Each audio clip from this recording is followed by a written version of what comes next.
abavuga butumwa n'abahanuzi ababishopu n'abaprofeti bayemba muri uyu murimo cyangwa bagenda bakebakeba begereyo ukuri kw'ijambo ry'Imana gutambuke kuko guherekejwe na nyirako.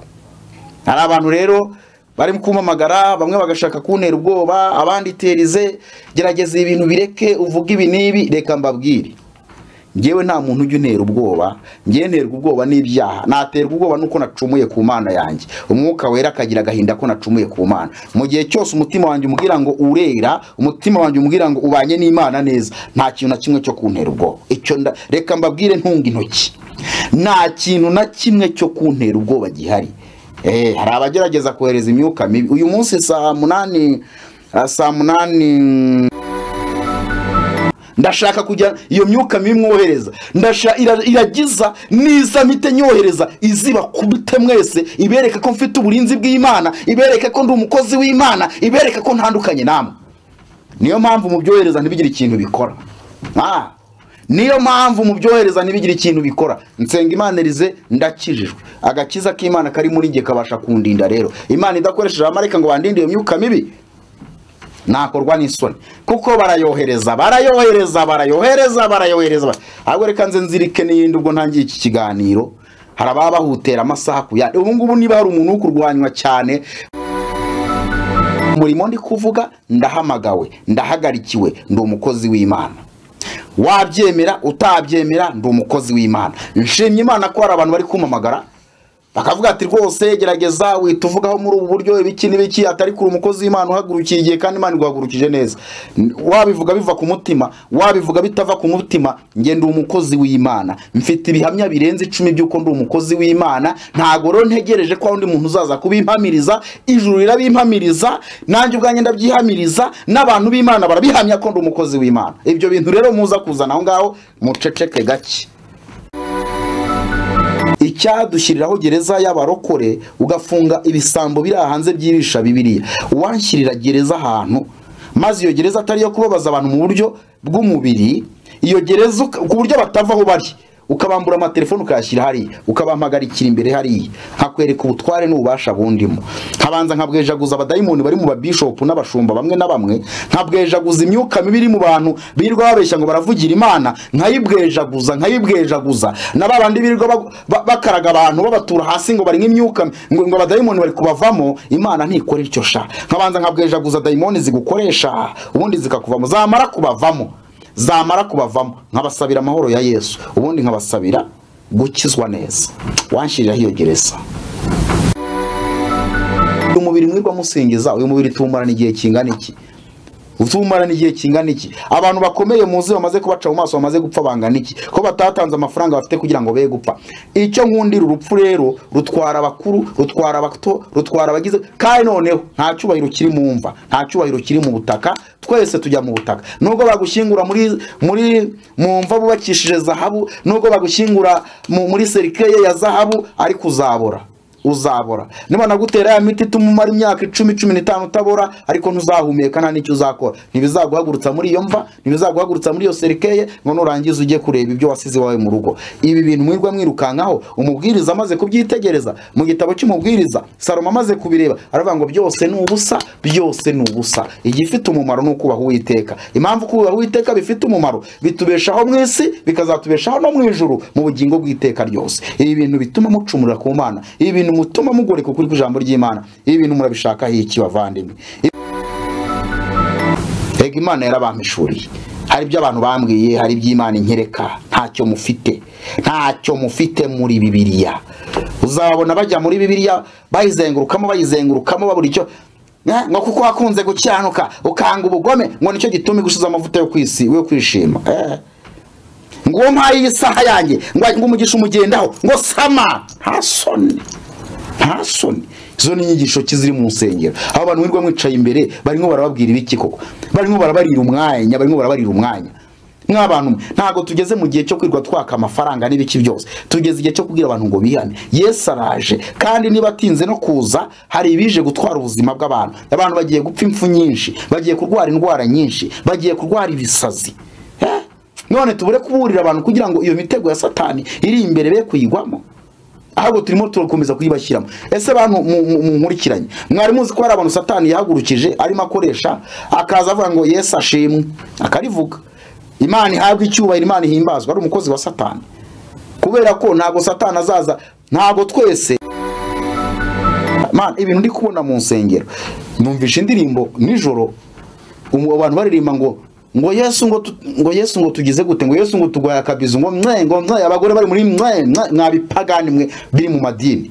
Abantu bega nabonaga abantu bicaye muri sare bari ngo bumva iyo ndirimbo, ngo Yesu ngo tuguhaya kabizo, ngo izi nyigisho ziri mu nsengero. Icyamu bubasha n'uburenganzira nuko nabifite. Imana ikambwira ati ngo uburenganzira bwo gufunga insengero, yashaka n'imishurira ibibera mu nsengero. Ibyo nibonera n'amaso yanjye n'ibyo numva, ubwabyo byanyereka insengero mitanshyiraho imiryango. Nabanyirazo nkabajyana mu ngando, nkajya kubahugurira mu ngando, batahava batahaguruka. Hari umukozi w'Imana yamaye kurunguruka mu mitima y'ibisambo biri hanze muri amadebe, ukubita ukumva arirangira nk'amazi arimo. Nta soni ibintu murimo mukora. Furamagana umugore w'abandi ngo yambure, ngo wifotore, ngo unyuherereze ndebe, ngo wifotore, ngo mu mabere, ngo wifotore mu maguru. Mwabipagani mwe, warangiza ngo uri bishop, uri pastor, wahe nago duteze guceceka ukuri kw'ijambo ry'Imana. Muri mwe nta uzamfungisha umunwa hawe, kandi nta n'umfite ububasha. Nta n'umfi impamvu nuko nta utamfite ububasha nuko imyuka mimwohereza itangiraho. Hari no muntu werutse kuwumamagara, ntavuze izina, arambwira Terizeti, hari abantu rwose bashaka muzicarana mugasangira ka kafe, mugasangira ikawa. N'ikindi cya kabiri, Terize wakwihanganye rwose eshanu bakazigukubita ukajya mu murongo. Reka mbabwire ngewe mbabwire ayo matarase mwirwa mwicaye ngo mu mahoteli na zahe nimuzansangayo. Hari n'aba ku munara we turahagaze neza, turi kurwanya ibintu byose bihagurukira kurwanya Imana, bihagurukira gusenya Imana. Mutuze mutabona sasa, mutuze. Kandi ndashaka kubabwira ngo igihe cy'Uwiteka niki. Uyu mwaka nasinye imihigo n'Imana. Ikiganiro kiri kuri channel yacu ya Isaro TV. Kiri ku Isaro TV. Kiravuga ngo nahagurukiye kurwana intambara ntagatifu. Nago nteze gusubira inyuma rero. Niteguye kurwana intambara ntagatifu, kuko ibyiyoberanya byigira Imana byabaye byinshi. Turashaka gucubya izo mbaraga rero. Niyo mpamvu nababwiye ngo ntago dushobora gukomeza kwihanganira ko izina ry'Imana ritukwa. Nta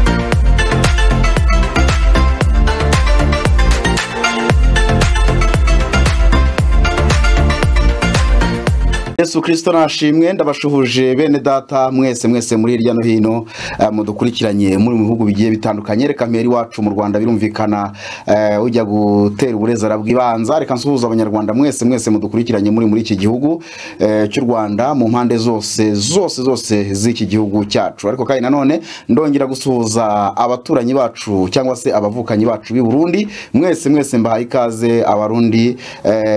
Ndabashima cyane muri kubana natwe, kandi muri kubitugaragariza, muratwandikira, muraduhamagara, ni byiza cyane. Abandi turashima Imana iri kugenda itugirira neza, tugasobanukirwa ukuri, tugasobanukirwa amagambo y'Imana. Nimusobanukirwa ukuri icyo Imana ishaka kuba no kugira ngo bamenye inzira bakwiriye kunyuramo, inzira yo gukiranuka, inzira yo kuva mu bibi, inzira yo gutandukana n'ibintu byose byitirirwa Imana atari Imana. Imana ibahe umugisha rero. Nsuhuje abari muri Kongo, nsuhuje abanyarwanda mwese muri ku migabane igiye itandukanye, by'umwihariko muri Amerika. Murabizi ko tubabanza muri abambere, kuko n'ubundi mu kudukurikirana muri abambere mu buryo bwacu tubirebamo, muhora muri abambere. Abantu bo muri Canada mugakurikiraho, abantu bari mu Bubiligi mugakurikiraho, abari i Burundi baza ku mwanya ukurikira. Noneho abantu nanone kandi bari muri mu Budage no mu Bufaransa, mu bihugu bigiye bitandukanye muradukurikirana. Ubwo mvuze abatureba cyane bari hejuru, aba mbere nabo mu Rwanda birumvikana, aba kabiri nabo muri Amerika, aba gatatu nabo muri Canada no mu Bubiligi, ni Burundi na Zambia. By the way, Zambia nari nyibagiwe nayo, hari ibiganiro bimwe na bimwe igiza ku mwanya wa gatatu cyangwa wa kabiri, rero nako wa gatatu cyangwa wa kane. Ndabashimiye mwese rero, mbashimiye ibitekerezo byanyu mukomeje kutugezaho, commentaire muri kutwandikira muri commentaire, ni byiza biratwereka ko muri bake kandi beza, bake beza. Imana ibaha umugisha kandi ikomeze kumurikishiriza mu maso hanyu, ikomeze kubereka inzira, ibakore ku maso muhumuke, ibakore ku bwonko musobanukirwe, ibakore ku mutima mubike iby'ingenzi, ibitari iby'ingenzi mu bijugunye. Imana ibagirire neza rero. Izo commentaire zanyu zose ndabashimiye, kandi hari icyo tuzikuramo kugenda duhera ku byo tuzigisha ubutaha. Burya muri abantu beza, nubwo wenda tutayoborwa n'amarangamutima y'abantu, tuyoborwa n'ijambo ry'Imana, ariko burya ibyo muvuga nabyo hari igihe bidufasha mu kutuyobora, cyane cyane mu gusubiza ibibazo byanyu mutubaza. Hari abagiye baduhamagara, bagiye batwandikira kuri message ya WhatsApp, abo tutasubije mwihangane, ariko message za WhatsApp ntekereza ko zose ngerageza kuzisubiza, kireka message zisanzwe nizo nsanga ziba ari nyinshi cyane kuzijyamo nkabona zirangoye, bitewe nuko wenda nk'abantu bankurikirana kuri televiziyo yitwa BTN, iyo mvuye ku cyumweru banyandikira message zisanga zirenga 1000. Izo rero ntiwazisoma, wakongeraho nkeya z'abantu b'i Burayi ntago byakoro, ariko nyinshi z'ingenzi Imana iratuyobora tukazigeramo. Nawe waba waranyandikiye iz'ingenzi ntagusubije, uzongere unyandikire, cyangwa se ujye ukoresha audio recording woherereze kuri WhatsApp. Icyo ikitumye ndi hano ni ukugira ngo mfashe abantu b'Imana. Maze iminsi mbyinubira, mu minsi yashize narinubye bitewe nuko maze hafi ibyumweru 3 nta kintu nkoranirwa, nakira abantu mbagira inama, mbasengera, ariko nyuma ndavuga nti Imana ibimbabariremo, kuko nasanze byari ngombwa kandi byari ingenzi. Hari abantu benshi bakomeretse mu buryo bugiye butandukanye, bakomeretswa n'abantu bari mu madini amwe namwe, abantu bari kuri za YouTube. Ibyo bikomere byabo rero twari dukwiye kubafasha kugira ngo babyomoke, nubwo ari bakeya, ariko nabo baragenda bafasha abandi kugenda barushaho gusobanukirwa.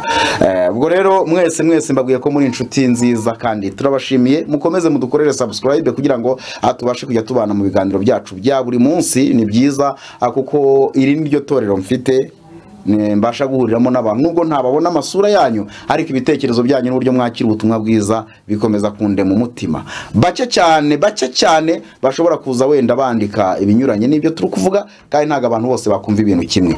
Hari abantu bashaka inzira y'ubugingo, abo ngabo bafite ibyo bavuga kandi byiza, kuko banezezwa n'ubutumwa tubaha. Ntago ubutumwa dutanga ari ubwo guhangana n'abantu, ahubwo no kwerekana inzira dukwiriye kuba tunyuramo. Ikindi cya kabiri nuko hari abibeshya ko turi kwibasira abantu. Tugiye kwibasira abantu, hari ibintu twashyira ku karubanda abantu bakumirwa. Mu by'ukuri mfite amaudio menshi, mfite amavideo menshi, kuri email yanjye habitseho ibintu byinshi, ninkubwira byinshi wumve byinshi. Hariho ibintu byinshi pe, ariko ibyo bintu byinshi biriho mbishyize hanze mwatangara, mwakumirwa, mwagira n'inzangano zo kwanga abantu ku bantu wenda bataragira imbaraga zo kurenga urwangano. Mwagira ubwoba mwumvishe abantu uburyo bariye amafaranga y'abantu, wariye miliyoni 20, wariye miliyoni 10, ibi buteka mutwe. None rero ikintu gikomeye biri kungora. Ijambo ry'Imana Yesu ndamukunda cyane, yavuze ngo ntimukiringire abana b'abantu batabonerwamo agakiza. Hari abantu najyaga mbona nkatangarira, nkumva byibura bagerageza kuvuga ijambo ry'Imana neza, ariko abantu bagiye banyohereza audio zabo, bakanyohereza n'amafoto yabo, kumva umuntu avuga ati kugira ngo usengere uratanga igitambi kiniki. N'uyu abo mudakeka.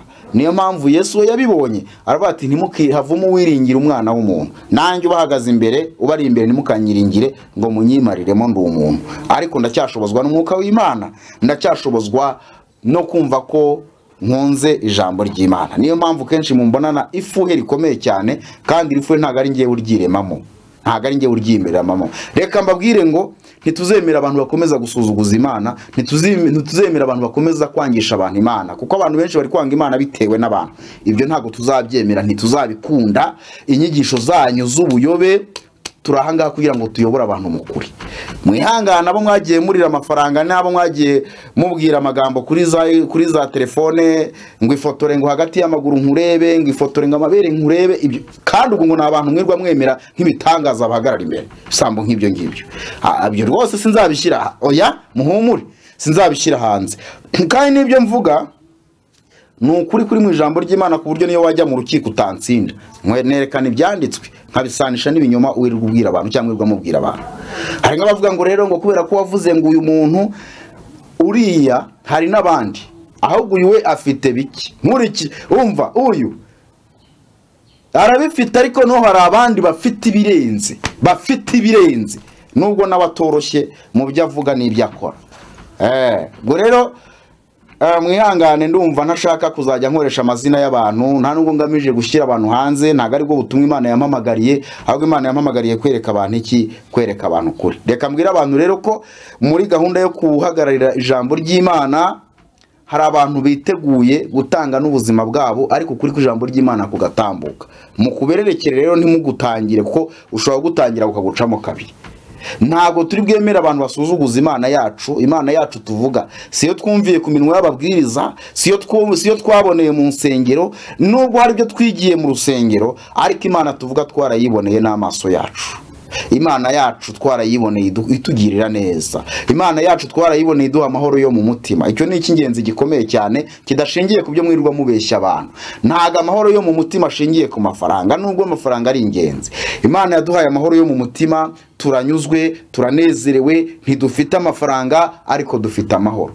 Ayo mahoro dutunze rero ntago yagurwa nayo mafaranga yirirwa waka abantu. Ikindi kigaragaza ko abantu badafite amahoro kandi bahungabanye nuko bashaka kugwiza ubutunzi cyane babwambura abandi bagashaka kumenya ibyo abandi bakora. Abantu b'i Burayi no muri Amerika turavugana ngo ngiye ngo runaka yarampamagaye ngo atangira kumbaza iby'akazi nkora, kubaza akazi akora kugira ngo amenye n'umushahara ahembwa no kugira ngo amenye abakora mu rugo abona haza hera abaca amaguru ndeka mbyite gutyo abambura amafaranga yabo.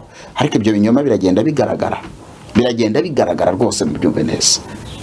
Rero hari abantu Imana iri guhagurutsa impande n'impande mutajya ngo nsenga Imana yerize gusa. Hari abantu Imana iri guhagurutsa kandi ikabateramo ukuri ikabateramo n'umutima wo kutagira ubwoba kuko iyo wahamagawe n'Imana ikagutoranya ikimenyetso cy'uko utoranijwe n'Imana iguha amahoro yo mu mutima. Ikindi ikakumara ubwoba ku buryo uvuga ijambo ry'Imana utabebera udaca. Hari icyigisho ndi gutegura kivuga ngo abavuga butumwa n'abahanuzi ababishopu n'abaprofeti bayemba muri uyu murimo cyangwa bagenda bakeba begereyo ukuri kw'ijambo ry'Imana gutambuke kuko guherekejwe na nyirako.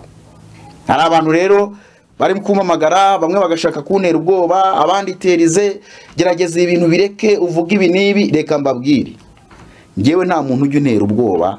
Ngewe nterwa ubwoba n'ibyaha. Naterwa ubwoba nuko nacumuye ku Mana yanjye. Umwuka wera akagira agahinda ko nacumuye ku Mana. Mu gihe cyose umutima wanjye umbwira ngo urera, umutima wanjye umbwira ngo ubanye n'Imana neza, nta kintu na kimwe cyo kuntera ubwoba. Icyo reka mbabwire ntunga intoki, nta kintu na kimwe cyo kuntera ubwoba gihari. Hari abagerageza kohereza imyuka mibi. Uyu munsi saa munani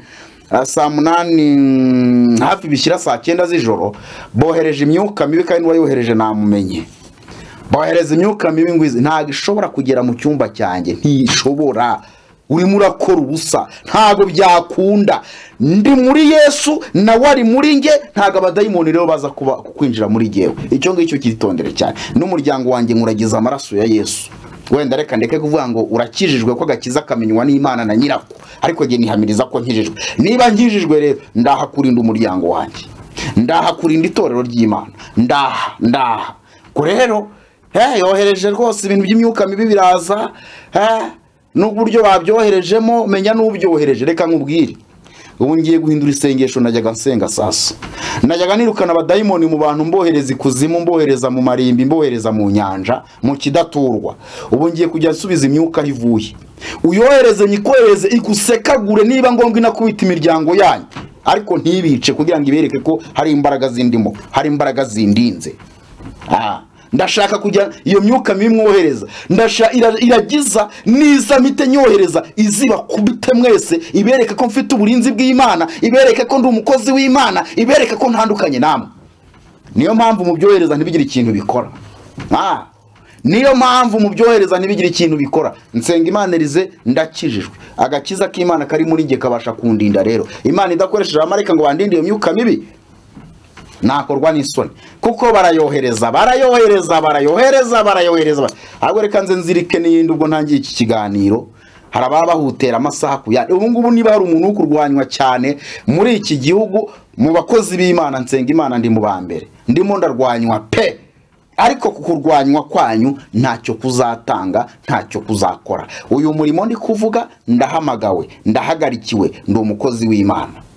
Wabyemera utabyemera ndi umukozi w'Imana. Nshimye Imana ko hari abantu bari kumamagara bakavuga ati rwose gerageza wituvugaho muri ubu buryo ibiki n'ibiki, atari kuri umukozi w'Imana uhagurukiye igihe kandi Imana iguhagurukije neza.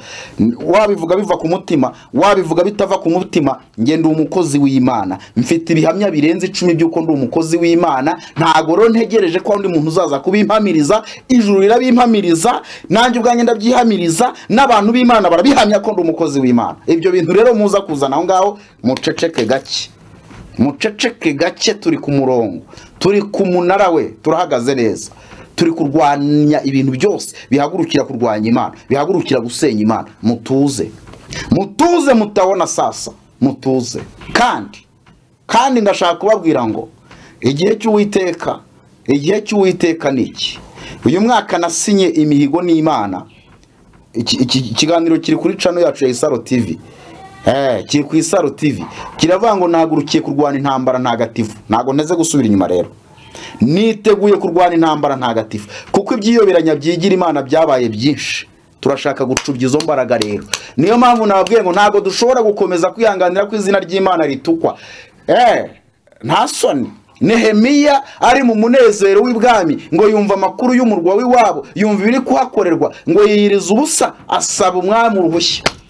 Ngo aragenda asubira kusana igicaniro cy'Uwiteka, ajya kubaka inzu y'Uwiteka.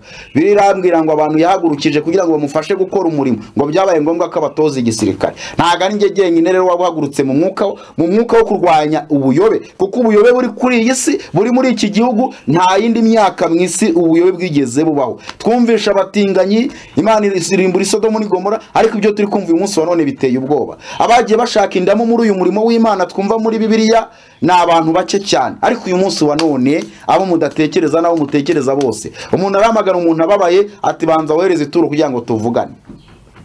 Hani ibyubahiro byateye mu banyamadini bafite ba bodyguard. Bari aba bodyguard mubona, bari abahungu bameze nk'ibikorano bagendana n'aba bishop n'aba prophet n'aba pastor. Mujye mubitondera. Impamvu yabyo babarinda no kubera ibyaha bakorera abantu, babamerera nabi, babamerera. Imana yampaye kurunguruka mu mitima yanyu muri amadebe adafite ikintu arimo.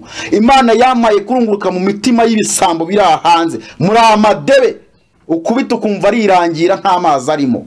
Nta soni ibintu murimo mukora. Furamagana umugore w'abandi ngo yambure, ngo wifotore, ngo unyuherereze ndebe, ngo wifotore, ngo mu mabere, ngo wifotore mu maguru. Mwabipagani mwe, warangiza ngo uri bishop, uri pastor. Wahe nago duteze guceceka kuri kwijambo ry'Imana. Muri mwe nta uzamfungisha umunwa ntawe, kandi nta n'ufite ububasha.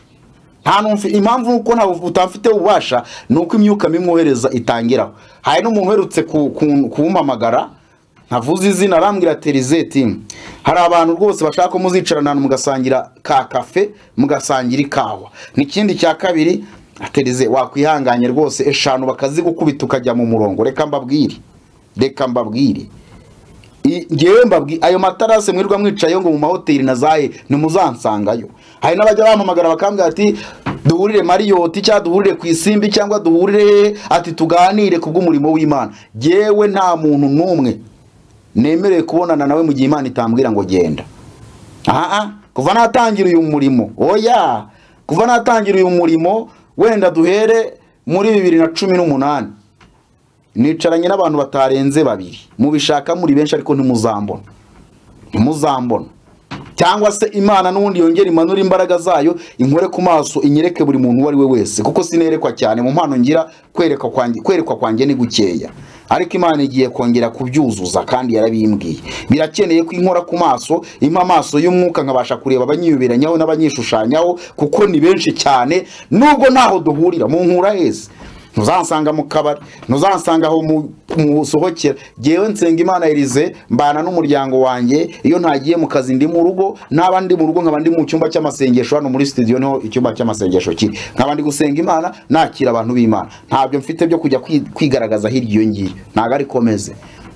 Ngiye ntago nkururwa n'ikawa, ntago nkururwa na miliyoni 5, nta mafaranga mfite, birumvikana. Ushobora kuntegera ku mutego ko ntari gukora, ariko duke mbona ndusangira n'umuryango wanjye, kandi amahoro yo mu mutima akanezezwa n'utwo duke. Gabanya rero gutekereza ko uzampamagara ugamije kugira ngo umpe amafaranga, cyo ntikizagushobokera. Hari no wampamagara mbwa atarashaka kumpamagara ngo nge gukora umurimo w'Imana mu itorero rye ngo ampe iminsi 7, ampe iminsi 7, kandi imikorere ye ndayizi neza ko adakorana n'Imana. Ngo ubundi ngo tuzashyiraho ituro ribyibushye. Uzabaze oya suko nkora. Jewe naje umurimo w'Imana nditegera ntuntegera, cyakoze ibura yose nabasha kwitegera ntibyakunda. Ariko kuva hano ngi Butare, kuva hano ngi Cyangugu sinabura 15,000 byo gutega ngo njye ku murimo w'Imana. Simvuze ko abahabwa gatike rwose nta cyaha gihari. Nagiye muri AR muri diocese ya Butare muri Anglikani, ariko cyumweru bakora umurimo mwiza sinkwita mubi kuko gutegera umuntu simbyanze. Bama amafaranga nabwo ni mushumba amafaranga urukumpa nayiki ati nayo nagatike no tike ndayifite. Nsubira yari kuwa kane tugira ibihe byiza bigera saa 12 n'igice nyiri kwigisha mu rusengero, twagize ibihe byiza. Niyumvamo gutaha mbabwira ko ndi butahe ntigeze nsezera mu rugo. Ndagenda ndemera Imana imodoka ntega mu masaha akuze cyane. Umuntu wanzanye arazangeza hano mu rugo muha amafaranga 7,000. Urabyumva neza? Umuntu w'umugenzi wigenderaga ngeza hano mu rugo. Rero ndashaka kubabwira ngo twe ntago dukururwa n'amafaranga. Ni meza turayakeneye, ariko Imana izayaduha. Ntago twebwe dukeneye amafaranga atavuye mu bushake bw'Imana. Dukeneye amafaranga avuye mu bushaka kw'Imana. Ayo mafaranga duhamagara abantu ngo nibaduhe tubasengere, cyangwa se hari no wambwiye ariko urabona kumara mu cyumba uganiriza abantu, arambwiye ati bari abantu ntamuwe bagira nta n'ikintu bazaguha no udakora ukuntu ugenda bakuramo ayo mafaranga ntibizakunda. No. Imana yashatse ko nsenga Imana rize mbona amafaranga. Izakoresha umuntu ntazi cyangwa se tuziranye muri ibi biganiro agira icyo akora. Reka mbabwire umuntu yarayamamagaye ninjoro, amamagaza nimero yo muri Amerika inaho hari ariko simuza. Arambwira ati Elize rwose umwuka w'Imana yambwiye ko ngomba kukunyuzaho amafaranga mfite runaka ukajya kumfashiriza abantu ukabashakira mituelle de santé. Noneho ndangije nambwira ntese ko hari gutya na gutya hari abantu umuntu uyu n'uyu tubigenze ati wenya gushyize mu biganza kuko nzi ko utayakoresha ibyawe urayakoresha iki Imana ishaka kuyikora uyakoresha. Narangije nambwira ati uko uzayakoresha kose rwose ndabizi neza, ati icyo nkwemereye uzakura amafaranga yo gutegesha, ntuzivune, ntuzagire gute, ariko ugiye gufasha abantu. Muntu w'Imana humura amafaranga wohereza azajya gufasha abantu, azagera kuri beneyo rwose kandi bizagenda neza. Tuba tunabafite abantu bo gufasha benshi baramamagara n'abantu bakurikirana kuri BTN. Iyo nagiye gukora amakuru mu makuru, inkuru nkora n'iz'ubuvugizi zo kuvugira abantu, nanze kubizana no kuri channel ya Isaro TV kugira ngo mutazagira ngo niyo target niyo ntumbero yacu. Hari abibeshya rero ko twebwe, reka mbanze mbabwire, dukeneye amafaranga. Hari umuntu w'inshuti yanjye aherutse kunyereka muri dashboard yiwe, anyereka channel ye uburyo yinjiza, anyereka ikiganiro gifite views gifite views 370. Icyo kiganiro cyari gifite amadolari 500.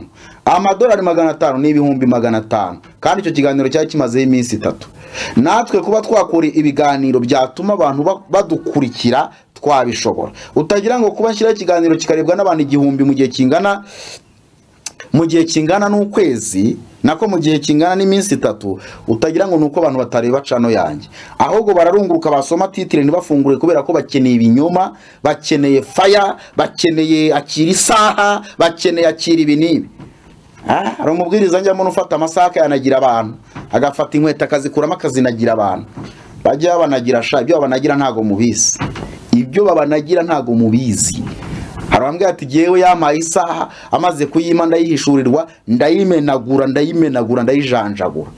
Ariko umuntu aratanga amasaha ubundi niyo kado koda. Umuntu aratanga amasaha ahenze, kandi ugasanga n'uwo yahaye nawe yayigurira. Izo saha mwitondo dukoryo turatuze izo maji mujye mwitonda muri uyu murimo w'Imana. Maji turazizi zisi zikorwa se maji, twe twabonye maji turi abana 9 muri 90. Muri 90 nabonye maji y'umugabo witwa Ntubaha w'Icyangugu, abantu bita muri Gatare, abantu baramuzi witwa Ntubaha. Urabyumva? yafataga umuntu akamukatamo kabiri igice akagishyira ikindi akagishyira hari yarangiza avuga ati zuka nutazuka ndaguhindura igunira ukabona igice cy'umuntu kiriteranyije arahagurutsa abaye muzima wagize ngo abayamutemye se ahubwo nuko hari imyuka bashyira mu bantu amaso yanyu akareba ibitarebeka ukareba ibintu ukabona sibyo yajyaga afata amabuye akayarundanya yamara kuyarundanya akayahindura amandazi abantu bakagenda bakarya ntayo nigeze nijyaho kubera ko nakuriye mu gakiza nubwo nari umwana nari nzi iby'agakiza icyo ari cyo rero akarundanya abantu bakarya izo maji zanyu mujye muzibwira badasoma Bibiliya Imana yabwiye Mose tujya kwa Farawo ujye mu Egiputa ngo utumeyo aragenda agezeyo mu bitangaza yakoze yarambuye inkona yishyira hasi abakoni yihinduka inzoka abakonikoni ba Farawo nabo bafata inkoni bazishyira hasi zihinduka inzoka ibyo bitangaza rero nimudukangishe ko biva ku Mana nebyo nimibidukangisha tuzi aho bituruka mu itonde cyane ariko igitangaza cy'inkoni ya Mose inkoni ya Mose yahise inzoka imira zazindi za Farawo nubwo byitwa ibitangaza ariko ntago biva ku Mana ibyera byose samata Imana itugirire neza rero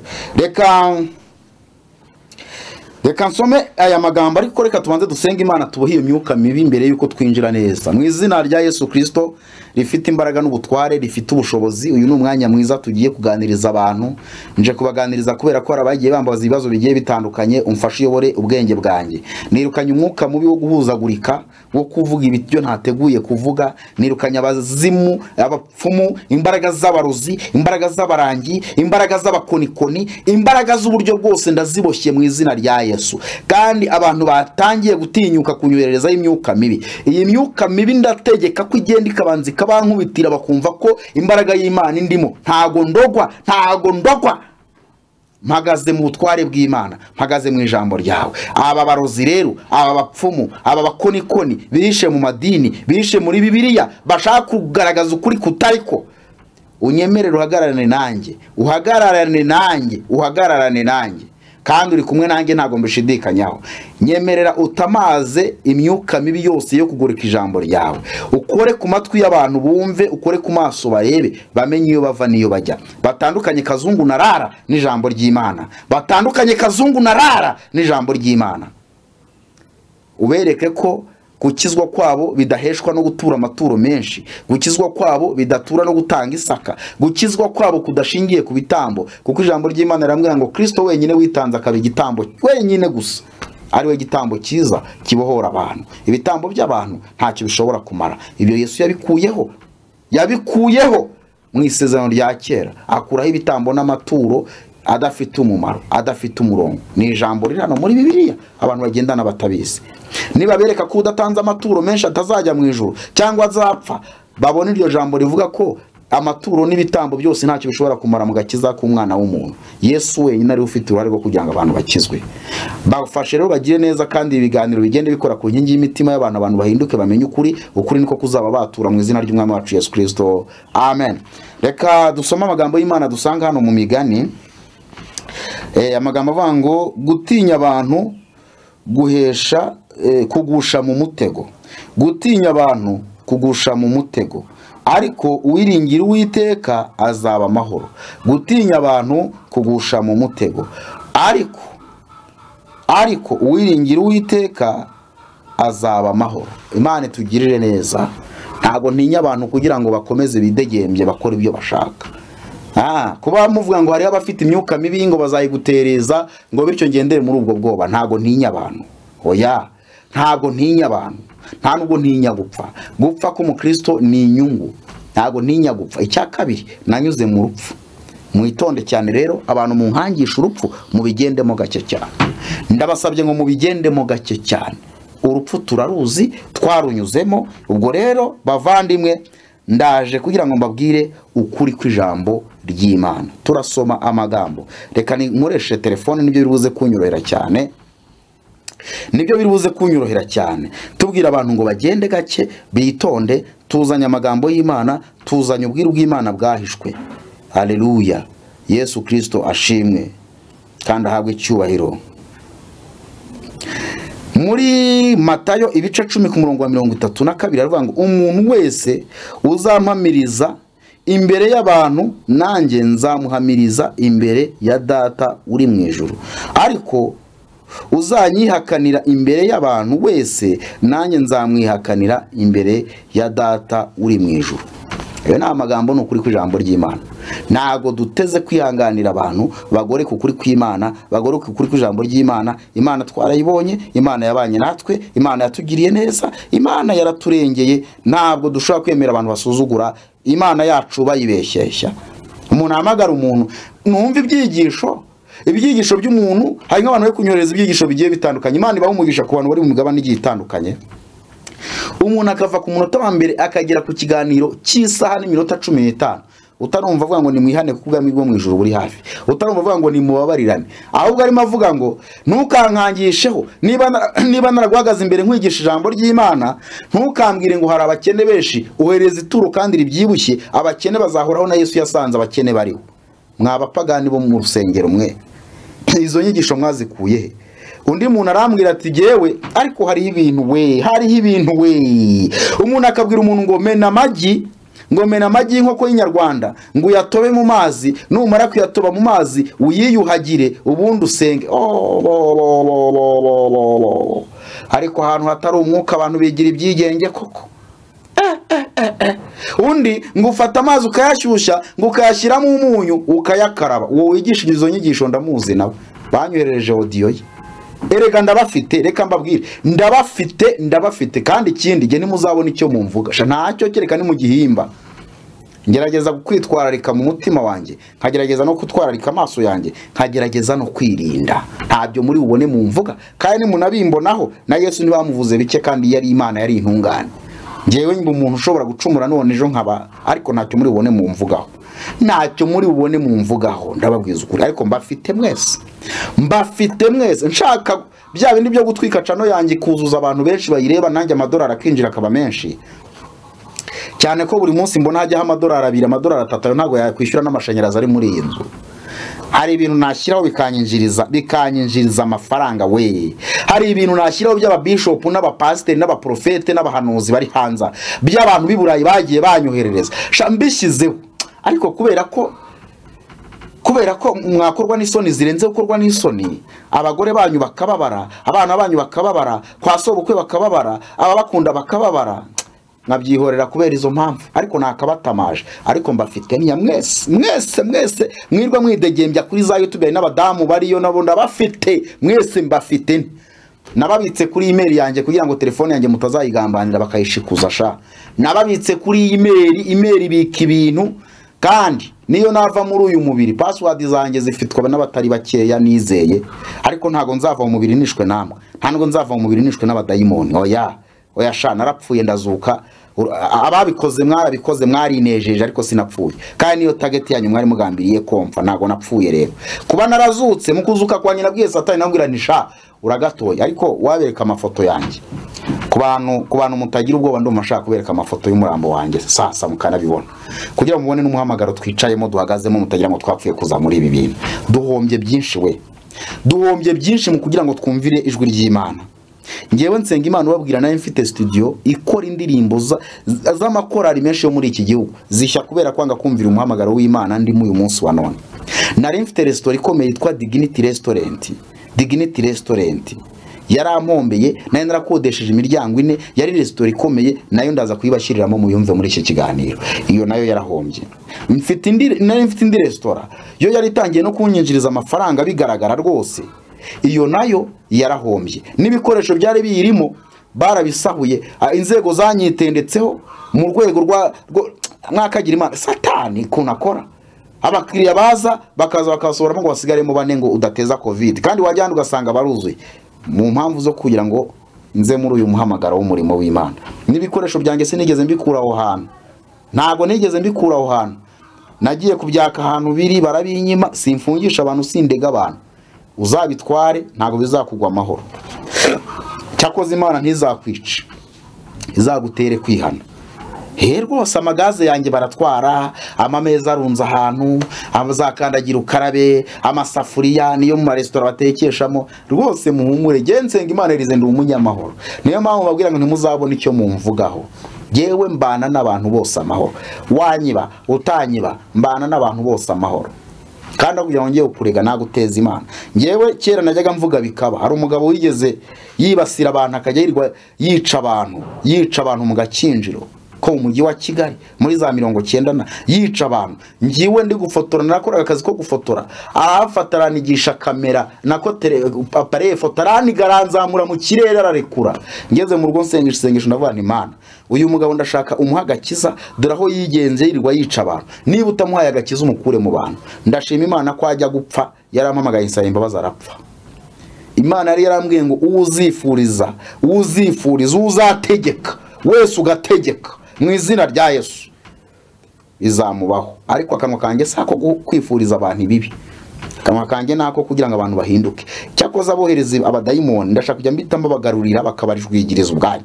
Najyaga mbohereza mu nyanja, nkabohereza mu marimbi, nkabohereza mu mashyamba, ariko kubera kunyubahuka no gushaka kunsuzugura gutyo sha mwicara ngo muri guterekera mu kubituma, ndajya mbikubita umuriro wa Yesu twika bibagarukane bibajwigirize, mubone ko Imana iri kumwe nanjye. Gusa ntibizabice ko hari igihe mushobora kuzahinduka. Mbasabira Imana iteka ngo muzahinduke, mugorore ukuri ku jambo ry'Imana mu Bakristo beza, mubone ko utavuza amanyanga abaho.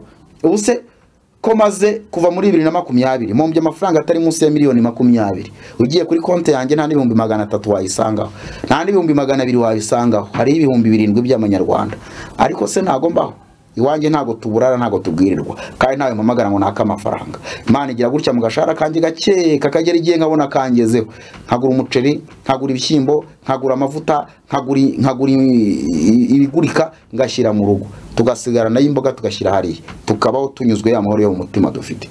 Ariko ntago bidutera guhagura, kandi hari byinshi twazamukira kugira abantu baduha amafaranga. Wasengeye bangaye barakira wowe, ariko jya kuri channel yacu y'abantu batanga ubuhamya. N'ubu mfite abandi benshi ntaraha umwanya, ntaraha mikoro, birwa bampamagara. Imana yakirije kandi yagiriye neza ikabakiza indwara zikomeye. Hari n'abandi bari burayi bavuze ati dufite imiryango ikomeye mu Rwanda, ntidushaka ko tujya kuri televiziyo batatubona.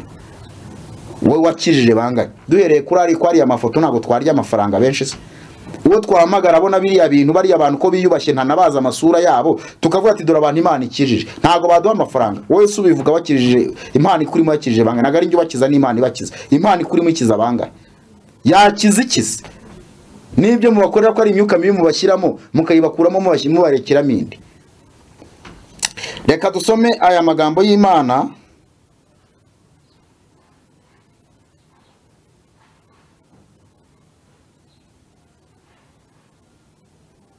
Ijambo ry'Imana mu Migani ibice 29 ku murongo wa 23 ravuga ngo ubwibone bw'umuntu buzamucisha bugufi, ariko uwicisha bugufi mu mutima azabona icyubahiro.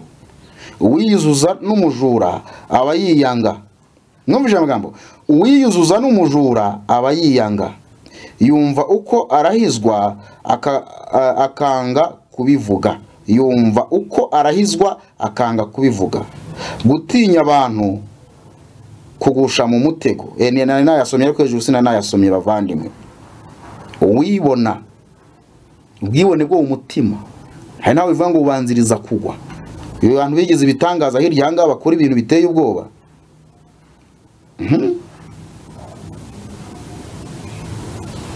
Aya magambo ari mu Migani ibice 11 ku murongo wa 15 ravuga ngo umuswa yemera ikivuzwe cyose, ariko umunyamakenga yitegereza aho anyura. Umuswa yemera ikivuzwe cyose, ariko umunyamakenga yitegereza aho anyura. Iri jambo raryumva uteho nkurikiraniye mu Rwanda no hanze y'u Rwanda. Ibi bintu abantu birirwa babigisha ngo mutanga amaturo y'umugisha. Man, ibintu ndi kubona mu nsengero. Numvisha indirimbo nijoro abantu baririmba ngo Yesu ngo tugize gute, ngo Yesu ngo tugwaya akabizo, ngo abagore bari muri mwabipagani mwe biri mu madini. Abantu rega nabonaga abantu bicaye muri sare bari ngo bumva iyo ndirimbo, ngo Yesu ngo tuguhaye akabizo, ngo izi nyigisho ziri mu nsengero. Icyamu bubasha n'uburenganzira nuko nabifite. Imana ikambwira ati ngo uburenganzira bwo gufunga insengero, yashaka n'imishurira ibibera mu nsengero. Ibyo nibonera n'amaso yanjye nibyo numva, ubwabyo byanyereka insengero mitanshyiraho imiryango. Nabanyirazo nkabajyana mu ngando, nkajya kubahugurira mu ngando, batahava batahahaguruka. Hari umukozi w'Imana mwegeze yigisha, aravuga ngo igihe umukozi w'Imana Nehemiya yaraje kubaka inzu y'Uwiteka, ngo yafasha abatambyi abakuru n'abatambyi, abahagarara imbere y'abantu ngo bose ngo abicaza ahantu hamwe ngo akajya bakubita inshyi ngo abakubita ibipfunsi ngo anabapfura ubwanwa ngo murabona kuntu mwasuzuguje Imana ya Isirayeli nanjye wamu uburenganzira agafungirana mu kiganiro kiri hano kuri Caro navuze ngo icyadushyiriraho gereza y'abarokore ugafunga ibisambo biri hanze byirisha Bibiliya wanshyirira gereza ahantu maze iyo gereza atari yo kubabaza abantu mu buryo bw'umubiri iyo gereza ku buryo batavaho bari ukabambura amatelefone ukayashyira hari ukabampagarikira imbere hari nkakwereka ubutware n'ububasha bundimo nkabanza nkabwejaguza abadayimoni bari mu babishop n'abashumba bamwe na bamwe nkabwejaguza imyuka mibiri mu bantu birirwa babeshya ngo baravugira Imana nkayibwejaguza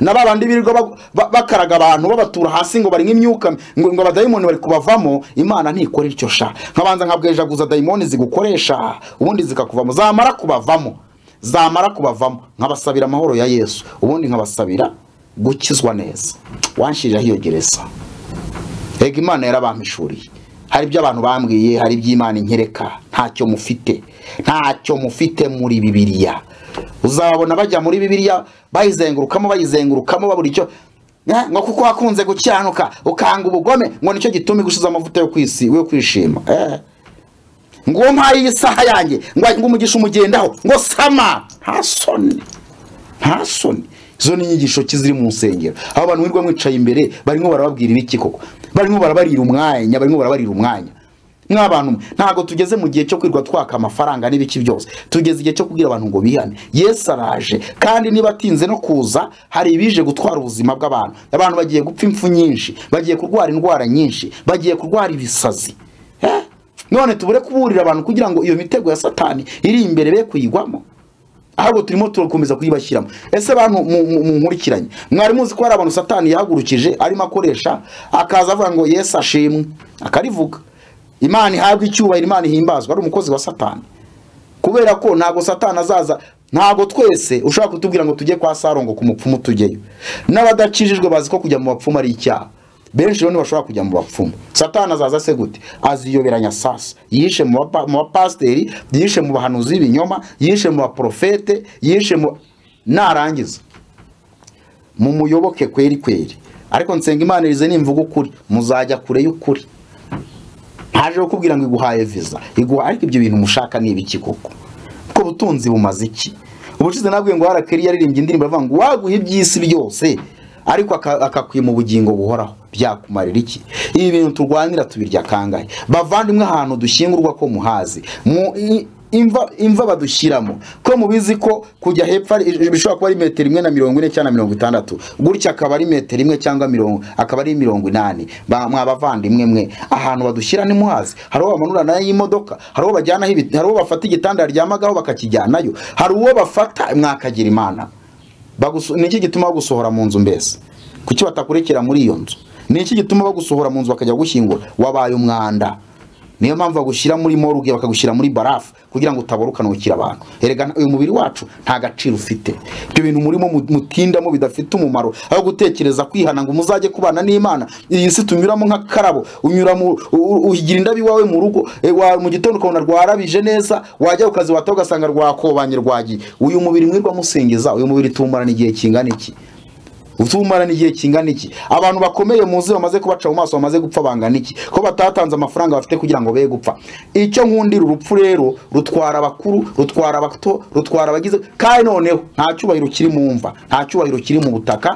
twese tujya mu butaka nubwo bagushyingura muri mu mva bubakishije zahabu nubwo bagushyingura muri serikeye ya zahabu ariko uzabora niba nagutera ya miti tumumara imyaka 10-15 utabora ariko ntuzahumeka nta nicyo uzakora ntibizaguhagurutsa muri iyo mva ntibizaguhagurutsa muri iyo serikeye ngo nurangiza ujye kureba ibyo wasize wawe mu rugo ibi bintu mwirwa mwirukankaho umubwiriza amaze kubyitegereza mu gitabo cy'umubwiriza Salomo amaze kubireba aravuga ngo byose ni ubusa igifite umumaro no kubaho Uwiteka impamvu kubaho Uwiteka bifite umumaro bitubeshaho mu isi bikazatubeshaho no mu ijuru mu bugingo bw'iteka ryose ibi bintu bituma mucumurira ku Mana ibi bintu mutuma mugoreka kuri ku ijambo ry'Imana ibi bintu murabishaka iki bavandimwe ibi bintu murabishaka iki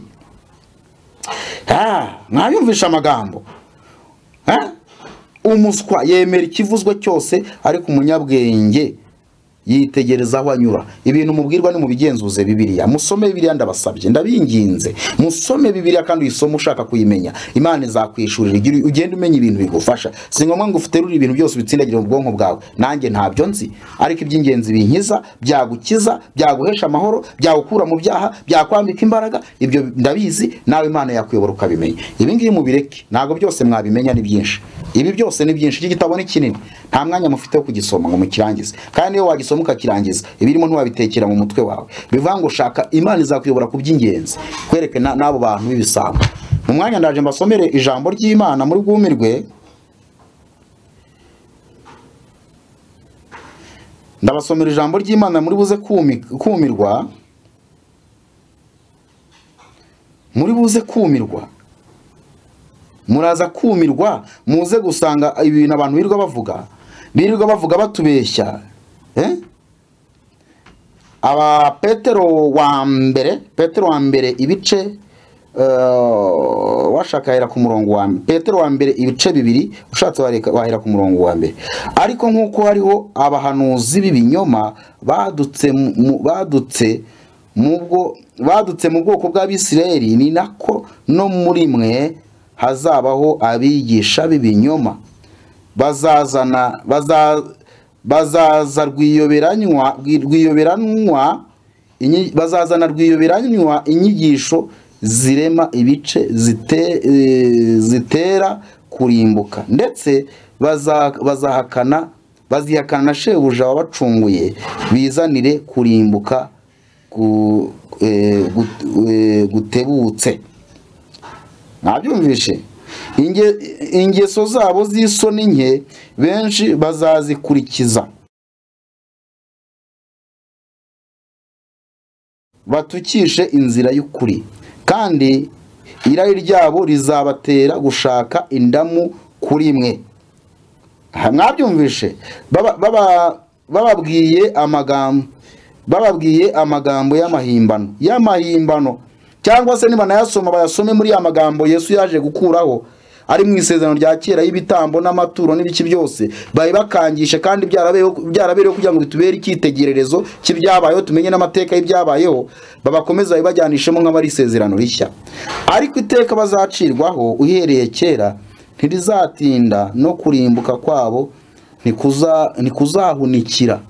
Ayo ni amagambo y'Imana. Dignity Restaurant, ngiyi restaurant yakuye bagenzi ku nzira, inzara n'inyota bigenda nka nyombere. Herega ikirema ni ikiri mu nda. Nawe rero mbere yo gutangira umurimo, hanyura ufate kuri ako gatogo, iyo boyirose ubugari n'isambaza, imbaraga zo gucyura umubyizi zibe zirabonetse. Uzi ngo urengejeho ka cyayi k'ubwoko ushaka, cyangwa ikawa itagira uko isa. Dignity Restaurant we urakabyara gusa. Ku ifunguro rya kumanywaho rero ni ukwisanga, ukiyarurira ibijyanye n'amahitamo yawe, self service. Dore ko hari n'amafunguro ya kinyarwanda aherekejwe na za sambaza utapfa kubona ahandi. Niba kandi ufite ubukwe, anniversaire n'indi minsi mikuru, wivunika uteka, bishinge Dignity Restaurant batekere, maze bibagerezaho mwifuza. Abashyitsi bagubwe neza, apana bya bindi byo kubagugaza. Ibi byose kandi ni ku giciro kizima cyane. Icyiza rero, Dignity Restaurant ikora iminsi yose kuva mu cyakare saa 12 za mu gitondo kugeza saa 4 z'ijoro. Dignity Restaurant iri Nyabugogo mu marembo ya Kigali, ku buryo uri no ku isafari wahafata akantu kakakubera akabando kuri urwo rugendo. Dusanga ku mashyirahamwe muri Modern Market, winjire muri parking nini yo hagati, urayoborwa n'icyapa cyanditseho Dignity Restaurant. Wanaduhamagara tukagutegurira. Telefone ni 0788746442 cyangwa 072222 Ngwino muri Dignity Restaurant, tuhatumira inshuti n'umuryango, turabafata nk'iyo muri muhira. Mwabonye iyo yari restaurant yanjye yahombye ejo bundi rwose, ejo bundi yahombye ejo bundi. Ikindi cya kabiri, hari indi nanone yindi yahombye, nacuruzaga imyenda birahomba byose, mu ngaruka zo kugira ngo mu mpamvu zo kwanga kumvira umuhamagaro wo kuza kubwira abantu ijambo ry'Imana, kandi koko Imana yari ikeneye kugira ngo imbone, kugira ngo nze kubwira abantu b'Imana. Kandi mu by'ukuri nyuma yo kubihomba byose nabonye amahoro akomeye cyane, amahoro aturuka ku Mana. Imana yampaye kwishima, yampaye kunezerwa. Ikindi cya kabiri, Imana koko yanyeretse ko abababaye ari benshi, abakomerekejwe ari benshi, abantu rero bamaze guhinduka, bamaze gukira ibikomere, bamaze kumenya ijambo ry'Imana,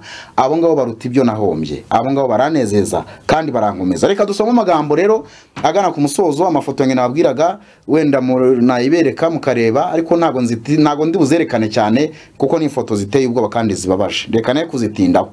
Ahubwo noneho reka tuze dusome amagambo y'Imana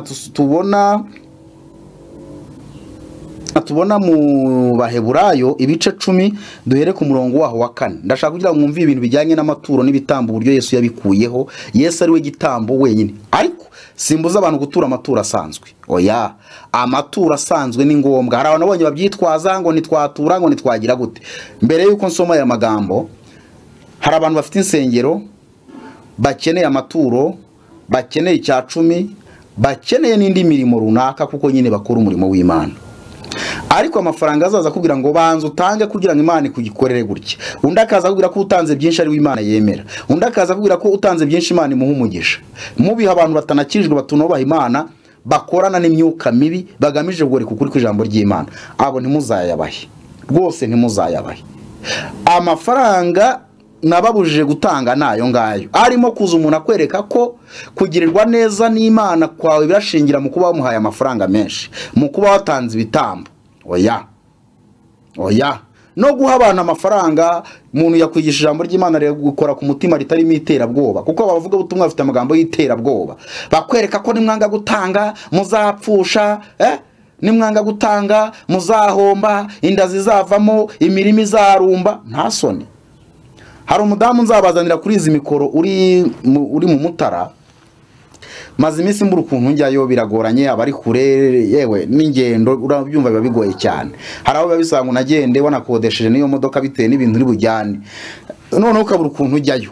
Uwo mudamu yarambwiye ngo ndashima Imana ko wansengeye ngakira ibibyimba byo mu nda, ndashima Imana ko wansengeye umwana wanjye wari wapfuye akazuka, ariko ibyo byo nzabyemera ngeze kuri tere, ariko ndabizi ko yanazuka nanjye narapfuye ndazuka. Kuri ya foto mwabonye na mama yarapfuye arazuka 98. Icyo cyo si gitangaza ko Imana yakuzura, nubwo je ntabwira abantu ko dusengera abantu ngo bazuke, uwapfuye aba yapfuye. Icyo dusenga kugira ngo nugiye gupfa ye gupfa arimbutsa ahubwo apfa abonye ubugingo buhoraho. Ntago tuzura abantu rero, ariko Imana yabishatse hari icyo yabikoraho. Ariko ntukamamagara ngo napfushije umuntu ngo nsengera nzuke, ko umuntu yigeze amwe wanapfushije umuntu. Naye ndimo ndi gusengera kuri televiziyo mu kwizera kwe kujyana nuko yabyifuzaga. Birashoboka ko umwana yaratarava mu kabundu, wenda yari muri koma, wenda birashoboka. Imana igakangura umutima we. Ntago Imana rero nge nemera ko abantu usanga bavuga ngo tunazura abapfuye. Ibyo bintu ujye ubibwira abandi, rwose ujye umbabarira cyane. Urumva neza? Ariko amaturo asanzwe, uwo muntu arambwira ngo warasenze ngo uravuga ngo Mana abahinzi ubahe kuhinga beze basarurira amasoko. Ati aborozi ubaye korora neza, ibyica amatungo bikurweho. Iryo sengesho njya ndisenga rwose umwuka ari inyoboyemo, kuko nzi ko abadayimoni baza kuroga imirima. Yarambwiye ati nsigaye mpinga nkeza, ntikimenyimenyi ku mwaka nshobora kubona nka 1.5 miliyoni. Ku muhinzi wabonye amafaranga asagize ngo ni makeya. Ayo mafaranga ntago ari makeya. Hari igihe nshobora kumara umwaka n'iyo 1.5 miliyoni ntarayibona, ariko uwo muhinzi we akaba yayabonye. Bivuga ngo rero n'Imana itanga umugisha mu murima, ariko uwo mugisha itanga ntago washingiye ko yaratanze amafaranga. Simuzi, nta turo njya nturisha. Imana yamugiriye neza kubera ko yihaniye. Yarambwiye ati mu rugo rwacu twahoranaga amakimbirane, ariko tumaze gukurikirana inyigisho zawe tubanye amahoro, tubanye neza. Ngubwo butumwa bwiza, ntago ari amaturo yatanze rero, ntago dukizwa n'imirimo. Reka turebe icyo Yesu yabuvuzeho buno butumwa bwiza. Tubona hano mu Baheburayo nyine ibice 10 ku murongo waho wa 4. Reka dusomera bavuga ngo erega ntibishoboka ko amaraso y'imfizi n'ay'ihene akuraho ibyaha. Ntibishoboka ko nabimuje, erega ntibishoboka ko amapfizi amaraso y'ihene akuraho ibyaha. Bwayumije ku murongo wa 5. Nicyo gituma ubwo Yesu yazaga mu isi avuga ati ibitambo mu nteze amatwi. Ku murongo wa 5 turigeze, tugeze hagati muri uwo murongo wa 5. Ibitambo n'amaturo ibitambo n'amaturo ntiwabishatse, ahubwo wanyiteguriye umubiri. Amaturo n'ibitambo ntiwabishatse. Ninde utarabishatse? Ni Imana. Imana ntiyashatse amaturo n'ibitambo, yemera gutanga umubiri wa Kristo. Urabyumva neza? Aya magambo muri kuyumva? Ngo nicyo gituma Yesu ubwo yazaga, nsubiye ku murongo wa 5, nicyo gituma ubwo Yesu yazaga mu isi avuga ati, ibitambo n'amaturo ntiwabishatse, ahubwo wanyiteguriye umubiri. Ku murongo wa 6, ntiwishimiye ibitambo byokeje cyangwa ibitambo by'ibyaha, mera ko ndavuga nti dore ndaje mana. Mera ko ndavuga nti ndaje mana. Kuko utemera ibitambo, iby'amasekurume, iby'intama, iby'iki, iby'amaturo, kubera ko utabyemera, wemeye gutanga umubiri wanjye, nanjye ndavuga nti ndaje mana. Mujye musoma Bibiliya. Ku murongo wa 7, mera ko ndavuga nti dore ndaje mana. Mu muzingo w'igitabo niho byanditswe ko mu muzingo w'igitabo niko byanditswe kuri jye. Mu muzingo w'ibitabo niko handitse kuri jye ko azaza. Nzanywe no gukuraho umva icyazanye Yesu, nzanywe no gukuraho ibyo ushaka. Ku murongo wa 8, amaze kuvuga ibyo, ngo ibitambo n'amaturo n'ibitambo byokeje n'ibitambo by'ibyaha ntiwabishatse kandi ntiwabyishimiye, ari byo bitambwa, kuko amategeko yategetse. Aherako aravuga ati, dore nzanywe no gukora ibyo ushaka. Akuriraho ibya mbere gukomeza ibyo akuraho, mu ntege amatwi ibyo Yesu yakuyeho. Akuraho ibya mbere gukomereza ibya kabiri. Murabyumva neza? Ugushaka kw'Imana niko kwatumye twezwa, tubiheshejwe nuko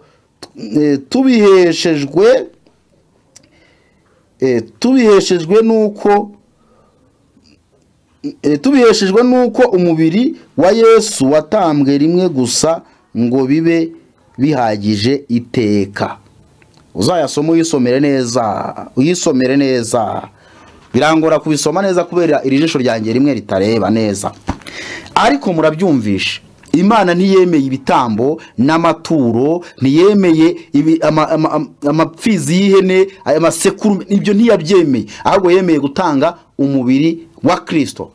Yesu Kristo ngo araza, aravuga ngo Mana ndabyemeye nditanze. Araza ngo ibya mbere bikurwaho, ibya kabiri bikuraho ibya mbere, ibya kabiri bikuraho ibya mbere. Urabyumva neza? Kuko mu mubiri wa Kristo honyine, umubiri wa Kristo niwe wahindutse igitambo gikuraho ibyo ngibyo, ngo ari byo dukiriramo byiteka. Ibyo bindi se bababwira mu bikura he? Ibyo babasomera byo mu isezerano rya kera mu bikura he? Iryo terabwoba mutandukane naryo, musenge Imana, mwegere Imana, mukizwe, mutandukane n'inyigisho mbi, muve mu businzi, muve mu busambanyi, muve mu bujura, muve mu bugome, muve mu ishyari, muve mu igonwa. Hari ibyaha byinshi byuzuye amatoni n'amakontineri bituye mu mitima yawe. Hari umuntu ukubwira ngo ngiye ngo naretse gusambana, ngo naretse kwiba. Ibyo si ibyaha, kandi wakugenzura yasanga utarabiretse. Kureka gusinda ni ibintu ushobora kwiha. Jewe ubwanjye kuva navuka sindanywa inzoga, kandi mu kuva navuka sinayirinze ngana gutya ntaragwa ngo nkora ibyaha. Ariko mu byaha nakoze sinigeze nywa inzoga. Impamvu inzoga nuko njya mbona icyo zikorera abantu, nkabona zasuzuguje umuntu w'umugabo, nkabona zasuzuguje umuntu w'umumama, nkabona umuntu yagiye yiciraho inkonda, nkabona umuntu yinyariye. Kubw'ibyo ndavuga ati sinzanywa inzoga, nta cyiza kizirimo. ntago naretse inzoga kubera agakiza rero, naretse inzoga kubera ko zisuzuguza bamwe na bamwe. Hari umuntu mpamagara ngo narakijijwe ngo naretse inzoga ngo ngiye ngo narizeye. Wagenda ugasanga afite uwo yanga, ukabona afite uwo agambanira, ukabona n'umuhehesi, ukabona afite ishyari, ukabona afite urugomo, ukabona ntabana n'abakozi neza, arirukana uwa mbere akirukana uwa kabiri akirukana uwa gatatu, nta numwe uwamenye itasi iriha, uwagize gutya ariha, ntashobora kumenya. Nta soni. Mu kazi ntawe yumvikana n'undi, we yumvikanye none ejo nibumvikana, afite abo yanga n'abamwanga. Izo urambwira ngo wamenye Imana wayimenye hehe? Imana idusaba kubana n'abantu bose amahoro. Ntago dukwiriye kuba ikibazo mu bantu. Ngiye niyo muye n'umuntu utameze neza, ufite imyitwarire igiye itandukanye, ngerageza uburyo acogora, agenda neza, atuza. Urabyumva neza? Keretse wa undi wayobya bishaka. Hari uwambwiye teserize, abo ba bishop wagiye ubahamagara ukajya kubareba. Abo ngabo tujya tunavugana bakanampamagara, sinanjye ubahamagara nibo bampamagara kubera gutinya inyigisho niyigisha. Usanga ahubwo we kugira ngo ashaka kumva icyo mugani ikizima, abateye abantu uzansange kuri office tuganire nkubwire uburyo umurimo ukorwa. Uranyigisha uburyo umurimo ukorwa, warampamagaye wowe. Imana yambujije gushinga amadini, Imana imbuza kwicara mu madini, Imana inyereka ubwambure bw'abanyamadini. Urampamagara nkubwire iki wowe? Umuhamagaro wanjye urawuzi, aho nahamagari urahazi? Nagaho nahamagari uhazi nkuko nawe abadayimoni baguhamagaye, aho baguhamagariye ntahazi, cyakoze ibyo ukora mbona ko wahamagawe nabo. Umuhamagaro wanjye rero ni muwureke muwitondere cyane, muwugende mu gake. Ubundi wowe nkurikiranye bana n'Imana, kiranukira Imana, tunganira Imana, va mu bidafite umumaro. Iyo mafaranga yanyu ni muyafashisha imfubyi. Ndashimira umugabo wohereje amafaranga ambwira ati ngewe nkohereje amafaranga kugira ngo ujye gufasha abantu. Nukuri yanyohereje amafaranga nta nubwo ari n'amaki ari mu 400. Umuntu yanyohereje arambwira ati nsenga Imana Elize, ngewe ndashaka kubaza ni wowe njya mbona ku Isaro TV? Ati ni ngewe.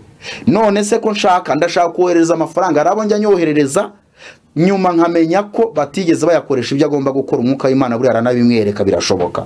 Ati rero umwuka w'Imana yanyemeje ko nkohereza amafaranga ngo yafashisha abakene, kandi nzajya kuyafashisha abakene. Ntagara yo gutunga urugo rwanjye, niyo naba nafite n'ibihumbi 5, ntagara yo gutunga urugo rwanjye. Ndabanza ngakemura ibibazo by'abandi.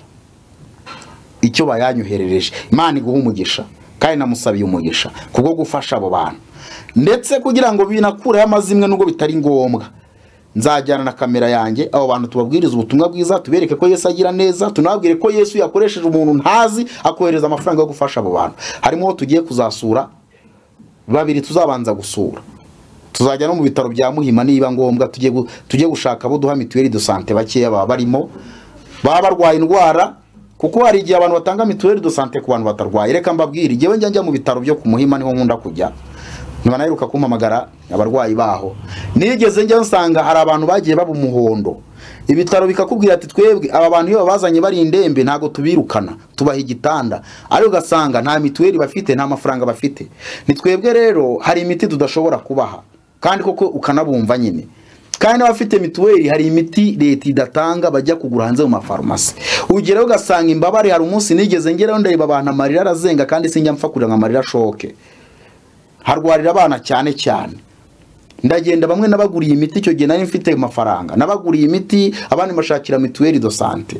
Rero nguko uko umurimo w'Imana uri gukorwa, abo bantu bari gukora umurimo w'Imana nguko. Murirwa mu abantu amafaranga badashima, babirwa batekaho imitwe, buzuza ama etage, kandi nujya mu nsengero zabo uzasanga nababakenerwa babaka, aho kugira ngo banabaremere byibura bagira ikintu bakora. Reka mbabwire ngiye ndamutse nshinze idini, usibye ko naryo nzanashinga, ariko reka mbabwire nshinze idini amahame ryagenderaho. Icyambere, amaturo ntiyagera iwanjye mu rusengero.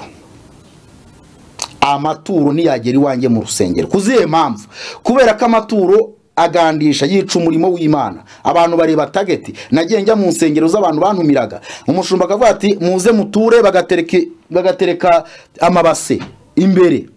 Atu utura wese ndamusabira umugisha. Nanjye naranyuze njya gutura kugira ngo ndebe ibiri gukorerwamo. Hari igihe njyamo ngiye kubaneka, ampa ukuboko ndagenda nkubitamo 1000. Urumva naye naje nk'umuntu arangije n'intoki zabo simba zikeneye, sinanazikoramo biriya biganza byinshi babihumanye.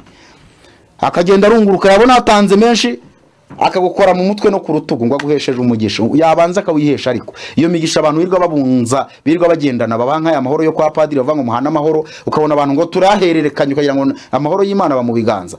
Abo bantu babwira ngo babasabira umugisha kubera ko mwatanze amafaranga menshi, bahereye ku buzima bwabo, Imana ikabaha menshi. ko bafite nayo mahirwe yo gutanga imigisha. Iyo migisha yabanje ikabasakaraho, ataza inyigisho zo gukubeshya kugira ngo utange ayo mafaranga. Byewe idini ryanjye ntago habamo amaturo. Dore amaturo yaba mu rusengero rwanjye ngaya. Hari amaturo yo kubanza gukenura abakennye twicaranye nabo, bakabanza bagakenuka rwose bakava mu bukene, ariko tubanza tukabigisha uburyo amafaranga akoreshwa, tukabigira n'imishinga. Ngiri idini ryanjye nashinga, kandi ibyo biri mu mutima wanjye ntago nkubeshya, uko ni ukuri. Abanzi muranzi. Icya kabiri nakora, navuga nti rero mu rusengero hari ikikenewe iki n'iki, tukakivugiraho kigakorerwaho, pana kurunda amafaranga aho ngaho. Oya nabanje kubwiriza abantu kugira ngo bihane.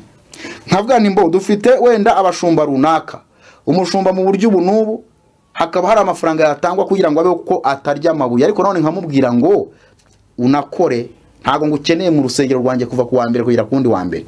Za ku cyumweru no ku wa gatatu n'urugero jya gushaka akazi ukore. Kudakora bituma bakora amanyanga. Nkanabatoza gukora, kuko ijambo ry'Imana mu byakozwe no mu bice 20 ku murongo wa 33 Pawulo aravuga ati ntago nigeze ndya ibyanyu, haba ifeza haba imyambaro, nta byanyu nariye. Uwo ni umurongo wa 33 w'ibyakozwe n'intumwa. Wagera ku murongo wa 34 umanuka aho ngaho akavuga ati murabizi ko aya maboko yanjye ariyo yankenuraga, nakoreshaga amaboko yanjye kugira ngo mbashe kugira icyo mbona. Nkababwira ati nimujye gukora umusitari twubaha umukozi w'Imana ukomeye cyane mu byo kwizerwa. Yaravuze ati nta byanyu nigeze ndya, nakoreshaga amaboko yanjye nk'abatoza kujya gukora. Giye mu nsengero Imana indemera akazi kaze vuba, kandi numva rwose ndabishaka, kandi ndashaka numva nshaka gusubira mu bintu bya studio byo gukora amajwi n'amashusho. Imana izamfasha kandi nzabigiraho, nzabona ibikoresho bifatika. Nkoresha amaboko yanjye mvuge n'ubutumwa bwiza, kuko iyo nkora indirimbo z'abarokore mbabwiririzamo ijambo ry'Imana, kandi nkabashyira ku murongo nkabereka ibihangano byiza uburyo bikorwa. Ni ibintu rero niko kazi Imana yanyigishije. Ubundi akazi kanjye nyirizina, akazi kanjye nyirizina si no kuba umunyamakuru ngo munyite umunyamakuru. Akazi kanjye ni ubuproducer, guproducinga indirimbo z'abaririmbyi baririmba indirimbo zo kuramya no guhimbaza Imana. Studio yanjye imaze gushya bihita bihagarara, ariko numa nshaka gukora studio y'amajwi. Amafaranga yo gukora studio y'amajwi ntago ari menshi. Imana ifite ukuntu izabigenza nkayabona. Muri duke nkoresha nzayangenda nizire ku mukandara, ngure mikrofone 3 nzibike, ejo bundi ngure synthesizer nyibike, ejo bundi ngure gitari ngende mbika nabyihaye umwaka wose studio namaze kuyikora. Ntage nakenera ama miliyoni menshi gukora, nkabatoza gukora, ubundi nkabarema mu rukundo. Ahubwo niba ufite vewiti ntuzace ku mukristo wanjye imvura imunyagira, cyangwa se ntuzace ku muntu imvura imunyagira. Uzi ko nigeze njya kuvuga ubutumwa muri ADPR CGM Gikondo, manuka mu Rugunga, icyo gihe nandi kumwe n'umudamu, imvura iratunyagira kweri tubura ahantu twugama, imodoka zikancaho nkavuga nti aba bantu baritekereza ko muganga yatwandikiye kunyagirwa n'imvura, wenda hari indwara turwaye irakizwa n'imvura. Imodoka nk'iyo sinkayitunge mu izina rya Yesu. Nakubwira ngo iyo modoka yawe igomba gukorera Imana mu buryo bwose. Ubutunzi Imana yaguhaye bugakorera Imana ariko bitarimo imbaraga n'agahato, ukabikora ubikunze kandi ubishaka. Erega ituro rivuye mu mutima ukunze ntakorisa.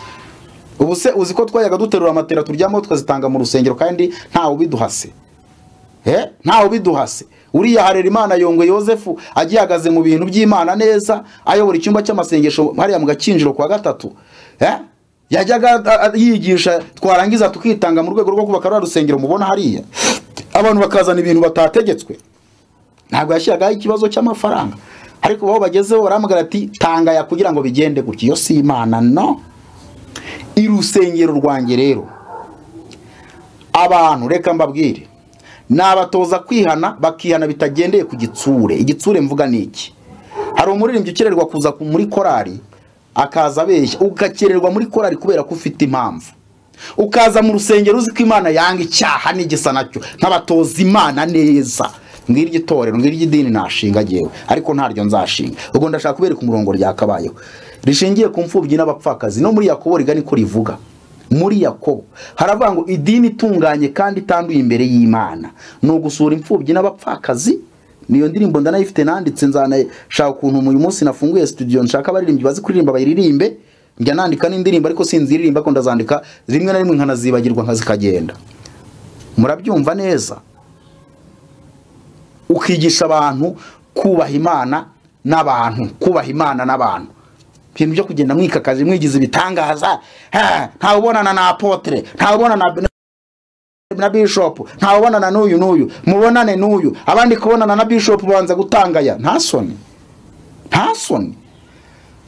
erega namwe mukayatanga kugira ngo mubonane n'abashumba, mugatanga amafaranga yo kubonana nabo. Ni Imana mubonana nayo se? Namwe Imana izabibasira. Mwe mutanga amafaranga yo kujya kubonana n'abashumba, murashaka iki?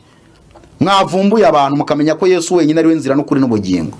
Simvuze ko utamenya ubutumwa bwiza umuntu agwagaza imbere akakwigisha. Ikindi cya kabiri, abo ba bishop mvuga si bose, ariko mvuze 98% ni ibisambo, ni abagore kukuri kw'ijambo ry'Imana. Kabiri gasigaye nabo ba bishop wenda bazima, ariko nayo matitire nujya kuyareba aba profete ngabaki uzasanga ari amatitire amwe namwe aturuka mu kwiyemera n'ibyubahiro bashaka. Ubundi kuki mutitwa aba pastor cyangwa abakozi b'Imana? Ngiye nta titire ngira. Hari abampamagara ngo pastor, reka mbabwire nge sindi pastor. Ngiye ndi umukristo usanzwe Imana yagiriye ubuntu, uza mukaganira ijambo ry'Imana. Muzanyure mu biganiro byose nakoze. Nimusanga hari titire mfite, no.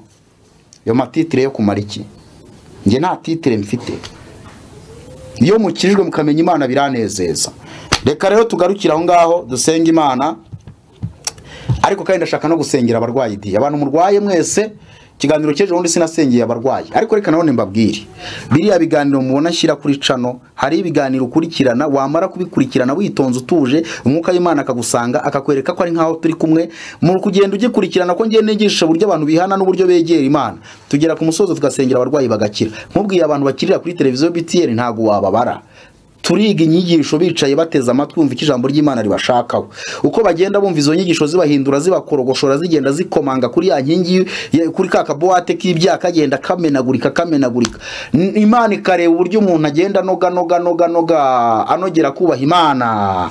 Twagera igihe cyo gusengera abarwayi za ndwara za karande, Imana ikazi gukiza mu izina rya Yesu. Kuko mu byo Yesu yakoraga yakizaga abarwayi. Muzumva ijambo yakurikizagaho, yaravuga ngo ibyaha byawe urabibabariwe, ikorera ingobyi yawe ugende. Wari umugaye agahaguruka akagenda. Bivuga iki rero?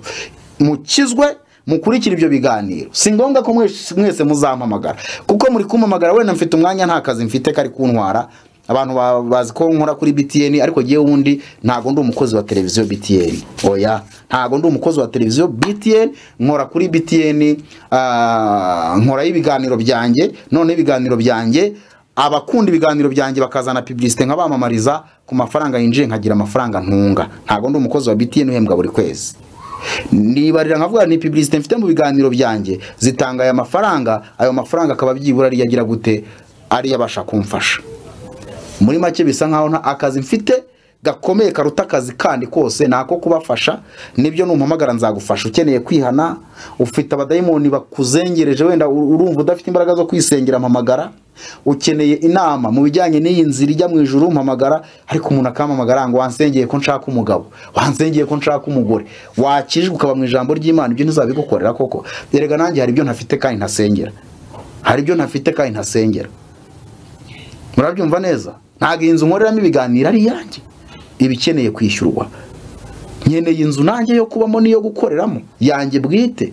Ariko ibyo simbisengera kubera ko ndi muri Kristo Yesu, azi ko nkeneye ibyo ngibyo izabikora. Muravunwa n'ubusa cyane n'ukuri. Mwebwe mukeneye amahoro y'Imana, yamara kubagiramo agakora n'ibindi byose bikenewe. Mubanze mushaka ubwami bw'Imana, ibindi byose muzabyongererwa. Niko ijambo ry'Imana rivuga. Reka dusenga Imana rero. Mu izina rya Yesu Kristo, Data wa twese uri mu ijuru, ndagushimiye ndaguhimbaje ko wabanye natwe. Ibi byose tuba tuvuga no gufasha abantu kugira ngo babashe kuva mu gahuge, bahumuke, barebe iyo berekeza. Ni ukubafasha kugira ngo batandukanye inyigisho zo mu minsi y'imperuka, inyigisho z'ubuyobe ziterekeza abantu mu gakiza. Fasha abantu bawe kandi ubagirire neza, ubarengere, ubatabare mu izina rya Yesu. Ubakore ku nkingi y'imitima, ubakore ku bwonko, ubakore ku maso, bahumuke bamenye iby'iminsi, kandi ukumbuza abantu ubugingo. Abantu benshi no gutekereza ijuru, batinze mu isi, bashaka iby'isi, bashaka ibigezweho, ariko ni umwuka wa Satani wo kubarimbura. Nibyo ko dukeneye iby'isi kuko tuyirimo, dukeneye ibidutunga, ariko abantu babishyizeho umutima kurusha gutekereza no gushyira umutima ku ijuru. Uha abantu gukumbura ijuru, gukumbura agakiza, kugira ngo bamenye ko turi abashyitsi n'abimukira. Ubereke ko iyi si tuyinyuramo nk'abagenzi kandi tuyiramiramo igihe gito, aho tuzabiteka ni mu gihugu cyo mu ijuru.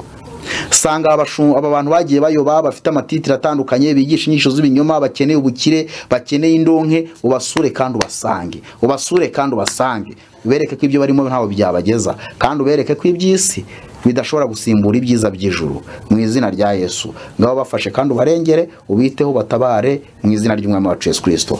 Data, dusengeye abarwayi barwaye indwara zigiye zitandukanye, turabahururije kugira ngo ijuru ribatabare kandi ribarengere mu izina rya Yesu Kristo. Sanga abo bantu bose ubahe gukira, ubahe gukizwa mu izina rya Yesu. Abarwaye indwara zikomoka ku badayimoni, abafite ibirara bibaniga, abafite ibirara bibabuza amahoro mu izina rya Yesu, abarwaye ibintu mu mugongo, abarwaye mu nda, abarwaye amaguru, abarwaye umutwe udakira, abarwaye indwara, abarwaye kanseri, abarwaye diabete, abarwaye umuvuduko w'amaraso, abarwaye impyiko, abarwaye umwijima, abarwaye amaso, abarwaye indwara zose, abarwaye mu mara, abarwaye mu muhogo, abarwaye amaboko, abarwaye ibitugu, ingingo zose zirwaye, nyemerera indwara zikomoka ku badayimoni zitsindwe, imyuka mibi itsindwe, abazimu bashye mu izina rya Yesu, mu izina rya Yesu. Kiza abantu bawe kandi ubaremera amashimwe, ubaremera imirimo n'ibitangaza. Nyemerera abafite Bibiliya bayirambitse ahabarya, ibabera ikimenyetso n'igitangaza cyo kubakiza. Ihinduka ikiganza cya marayika w'Imana, utwika abazimu, utwika imyuka mibi mu izina rya Yesu Kristo. Wigaragaze kandi uhesha icyubahiro. Abarembeye mu ngo babuze ubushobozi bajyana kwa muganga,